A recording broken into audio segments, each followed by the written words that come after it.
যতই বৃষ্টি হোক গরম কিন্তু কমে না। আর এই গরমের মধ্যে আমার পেয়েছিল খুব আইসক্রিমের তেষ্টা। চলে গিয়েছিলাম হাবড়ার পাব রাইস আউটলেটে, যেখানে পাওয়া যায় ফ্রেশ অ্যান্ড ন্যাচারাল আইসক্রিম। পাব রাইস নিয়ে আমার গোটা একটা ভিডিও দেওয়া আছে, যদি তোমরা না দেখে থাকো তাহলে ক্যাপশনে লিঙ্কটা অবশ্যই চেক করো।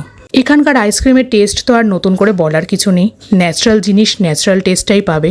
এখানকার যেটা স্পেশালিটি, সমস্ত আইসক্রিমই তোমরা কিন্তু আগে দেখে নিতে পারো, যেটা ফ্লেভার পছন্দ হবে সেই আইসক্রিমটাই তোমরা পারচেস করতে পারো। তো আমি নিয়ে নিয়েছিলাম আমার পছন্দের মাস্কারপোন চিজ আইসক্রিম, আর এখানকার নতুন একটা আইসক্রিম ফ্লেভার এসছে গ্রিন টি মাচা, এই দুটো।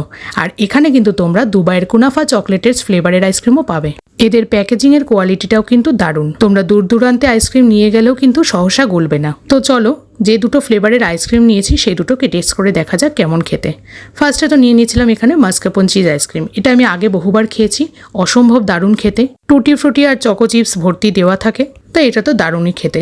এবার যেটা নিয়েছিলাম সেটা নতুন, আমি ফার্স্ট টাইম ট্রাই করব, সেটা হচ্ছে গ্রিন টি মাচা। ফ্লেভারটা কিন্তু দারুণ ছিল, যারা টি লাভার তাদের কিন্তু এই ফ্লেভারটা দারুণ পছন্দ হবে। তাহলে আর কি দেরি না করে চটপট চলে যাও পাব রাইসে। দেখা হচ্ছে নেক্সট ব্লগে, টাটা।